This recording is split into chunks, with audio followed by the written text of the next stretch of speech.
प्रिय विद्यार्थियों, राजकीय महाविद्यालय अंता के यूट्यूब चैनल पर आप सभी का स्वागत है। आज की इस वीडियो में हम पढ़ेंगे भौतिक विज्ञान बेस स्टडी की जो सेकंड यूनिट है उसके बारे में। सेकंड यूनिट में जो शुरुआती है सहसंयोजक बंध का अणुकक्षक सिद्धांत। तो ये क्या होता है, इसमें देखिए सहसंयोजक बंध का दूसरा महत्वपूर्ण आधुनिक जो सिद्धांत है वो है अणुकक्षक सिद्धांत, यानी कि मॉलिक्यूलर ऑर्बिटल थ्योरी। इसको शॉर्ट में कहते हैं अपन MOT। इसको लगभग 1927 में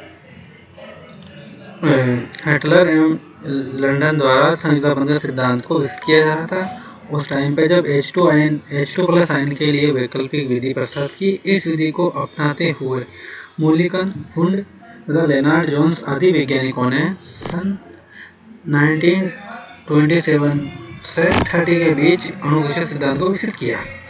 यद्यपि आज अणुओं में बंधन प्रकृति तथा इनके विशिष्ट गुण जैसे चुंबकीय गुण, स्पेक्ट्रा इत्यादि की विवेचना में अणुकक्षक सिद्धांत का अधिकाधिक प्रयोग किया जा रहा है। इसे अपेक्षाकृत सरल सिद्धांत माना जाता है, परंतु आरंभिक वर्षों में स्थिति ऐसी नहीं थी। सन 1950 तक संयोजक बंध सिद्धांत का पालन अणुकक्षक सिद्धांत की तुलना में बहुत अधिक था। ये तथ्य ध्यान देने योग्य है कि सहसंयोजक बंध के दोनों ही आधुनिक सिद्धांत अपने अपने स्थान पर महत्वपूर्ण है तथा अधिकांश सामान्य अणुओं व आयनों में सहसंयोजक बंध के विषय में दोनों ही सिद्धांतों द्वारा लगभग एक जैसे ही परिणाम प्राप्त होते हैं। अब देखिए आगे इसमें जो अणुकक्षक सिद्धांत है उसके मूलभूत सिद्धांत क्या है, जो फंडामेंटल जो हाइपोथेसिस है वो क्या है। फर्स्ट है, लगभग समान ऊर्जा वाले परमाणु कक्षकों के परस्पर संयोग से आणविक कक्षकों का निर्माण होता है। आणविक कक्षक किसी एक परमाणु से संबंधित नहीं रहकर उन सभी परमाणुओं के नाभिकों से संबंध रखते हैं जिनसे मिलकर अणु का निर्माण हुआ है, अर्थात सभी इलेक्ट्रॉन स्थानीयकृत होते हैं, डीलोकलाइज्ड। इस प्रकार आणविक कक्षक पॉलीसेंट्रिक नाभिक की तरह व्यवहार करता है, जबकि परमाणु कक्षक मोनोसेंट्रिक होते हैं। ओके, नेक्स्ट पॉइंट है जो उसमें है, नए बने आणविक कक्षकों की संख्या उतनी ही होगी जितनी संख्या में परमाणु कक्षक संयोग कर उन्हें बनाते हैं। नेक्स्ट पॉइंट है, बने आणविक कक्षकों की आकृति संयोग करने वाले परमाणु कक्षकों की प्रवृत्ति पर निर्भर करती है। संयोग करने वाले परमाणु कक्षक एक दूसरे के साथ अधिकतम अतिव्यापन करते हैं। परमाणु कक्षकों का अतिव्यापन जितना अधिक होगा, बंध उतना ही प्रबल होगा। संयोग करने वाले परमाणु कक्षकों की सममिति समान होनी चाहिए। इंपॉर्टेंट लाइन है, जो सिमेट्री होती है संयोग करने वाले जो ऑर्बिटल है उनकी जो सिमेट्री होनी चाहिए, सेम होनी चाहिए। विपरीत सममिति में अतिव्यापन की संभावना नहीं रहती है। इस प्रकार निर्मित आणविक कक्षकों की आधी संख्या बंधी आणविक कक्षक तथा शेष आधी संख्या विपरीत बंधी आणविक कक्षक कहलाते हैं। ओके, जो 8 पॉइंट है वो देखिए। सबसे पहले निम्नतम ऊर्जा वाले आणविक कक्षक भरे जाते हैं, फिर उच्च ऊर्जा वाले आणविक कक्षक भरे जाते हैं, अर्थात परमाणु कक्षकों की तरह आणविक कक्षक अवभव नियम का पालन करते हैं। ओके, ये याद रखना। परमाणु कक्षकों की भांति आणविक कक्षक भी पावली के अपवर्जन सिद्धांत, कक्षक में इलेक्ट्रॉन की अधिकतम संख्या 2 तथा उनके अधिकतम बहुलता के नियम के पालन करते हैं। अतिव्यापन में पूरित अर्धपूरित के सभी प्रकार के कक्षक भाग ले सकते हैं।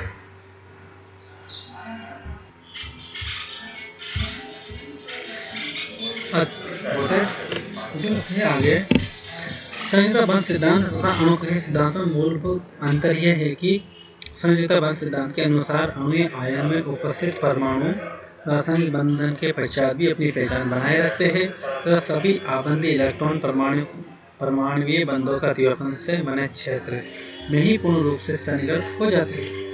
जबकि अणुकक्षक सिद्धांत के अनुसार एक स्थायी अणु या आयन में इसके सभी परमाणुओं की नाभियां एक निश्चित साम्य दूरी पर उपस्थित रहती है।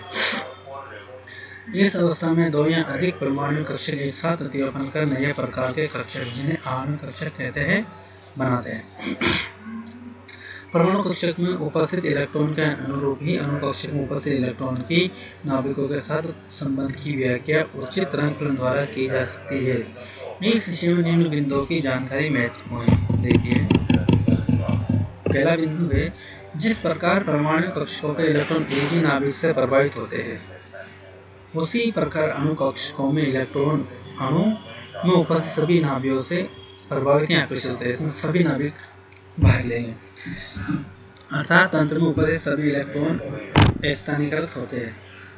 इस प्रकार अणु कक्षक एक बहुकेंद्रित तथा परमाणु कक्षक एक केंद्रीय होते हैं। परमाणु कक्षक के समान ही अणु कक्षकों में उपस्थित प्रत्येक इलेक्ट्रॉन को एक तरंग फलन साइन से निरूपित किया जा सकता है। यह मैंने फर्स्ट यूनिट में पढ़ाया साइन क्या, अतः यह तरंग फलन साइन अणु कक्षकों को भी प्रकट करता है, जिस प्रकार परमाणु कक्षक को करते थे ना, इसी प्रकार। तथा प्रत्येक साइन को परिभाषित करने के लिए निश्चित क्वांटम संख्या होती है, जिनमें इनकी ऊर्जा तथा आकृति आदि के विषय में जानकारी प्राप्त होती है।